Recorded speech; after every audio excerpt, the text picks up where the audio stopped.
नमस्कार दोस्तों। करवा चौथ आने वाला है और इसमें सुहागिनें पूजा करती हैं और अपने पति के दीर्घ आयु और स्वस्थ रहने की कामना करती हैं। विवाह लायक युवतियां भी इस पूजा को करती हैं और करवा चौथ कार्तिक महीने के कृष्ण पक्ष के चतुर्थी तिथि चौथी तिथि को होती है। करवा माता ने इस पूजा को करके अपने सुहाग की रक्षा की थी, इसलिए करवा माता के नाम पर करवा रखा गया है। और चतुर्थी को पूजा होती है, इसीलिए चौथ बोलते हैं क्षेत्रीय भाषा में, तो करवा चौथ नाम पड़ा है ये। तो इसमें एक गणेश भगवान और अंधी बुढ़िया माई की कथा है। एक बुढ़िया माई थी जो अंधी थी और वह गणेश भगवान की पूजा हमेशा से करती आई थी। सभी चौथ को वह पूजा करती थी उनकी, और करवा चौथ भी करती थी। तो समय बीतता गया, निस्वार्थ भाव से वह पूजा करती आई थी, हर चौथ को पूजा करती थी। तो गणेश भगवान बहुत प्रसन्न हुए उनसे। एक बार वह प्रकट हो गए उनके सामने और कहा कि माई, तुम्हारे निस्वार्थ पूजा से मैं बहुत प्रभावित हुआ हूँ, तुम्हें जो चाहिए मांग लो, मैं दे दूँगा। तो माँ बुढ़िया माई उन्हें सामने देखकर अचंभित हो गई और कुछ बोल नहीं पाई। तब कहा, भगवान गणेश भगवान, आप को देखकर ही मैं बहुत खुश हूँ, और क्या मांगूँ ये तो मैं मांगना भी नहीं जानती हूँ कि मुझे क्या चाहिए। तो गणेश भगवान ने उनकी इस असमंजस की स्थिति में देखकर उसे कहा कि माते, मैं कल फिर आऊँगा, तुम अपने बेटे बहू से पूछ कर बताना कि तुम्हें क्या चाहिए।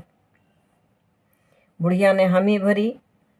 उसने अपने बेटे बहू से पूछा कि गणेश भगवान ने मुझे आज दर्शन दिया है और कल वह फिर आएंगे, मुझे कुछ मांगने को कहा है, मैं उनसे क्या मांगूं।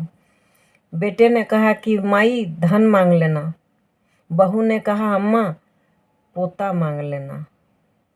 बूढ़ी माई ने सोचा कि ये लोग अपना अपना स्वार्थ देख रहे हैं, सबको अपने फ़ायदे की चीज़ चाहिए। वह एक पड़ोसी के यहाँ गई जो उसकी अच्छी सहेली थी।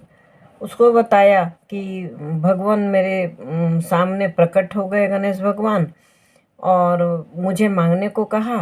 बेटा बहू से पूछा मैंने तो उन्होंने धन और पोता मांगने को कहा, मैं क्या करूं, मुझे बताओ।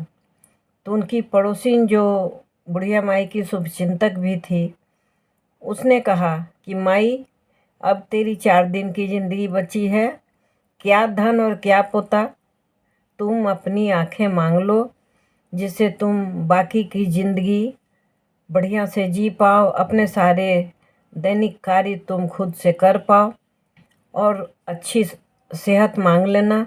और तुम्हें क्या चाहिए। बुढ़िया माई ने कहा, ठीक कहा।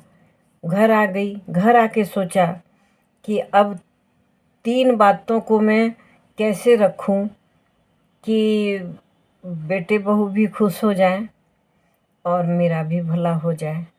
दूसरे दिन निश्चित समय पर गणेश भगवान फिर प्रकट हुए। उन्होंने कहा कि माई, कुछ सोचा, क्या चाहिए तुम्हें। तो बुढ़िया माई ने कहा कि भगवान, अन्न दीजिए, धन दीजिए, सुख और सौभाग्य दीजिए, निर्मल काया दीजिए, और धन धान्य से घर भर दीजिए, और सोने के कटोरी में पोते को दूध पीता देखूं, इसके लिए मुझे आंखें भी दीजिए। यह सुनकर गणेश भगवान मुस्कुरा दिए। उन्होंने कहा, बुढ़िया माई, तूने एक ही बार में सब मांग लिया, मैं तुझे सब दूंगा। यह कहकर गणेश भगवान चले गए। बुढ़िया माई सुख से अपने जीवन को गुजारने लगी और उनके घर में धन संपन्नता आ गई, उसका पोता भी हुआ। तो इसलिए यह सब तो आस्था की बात है।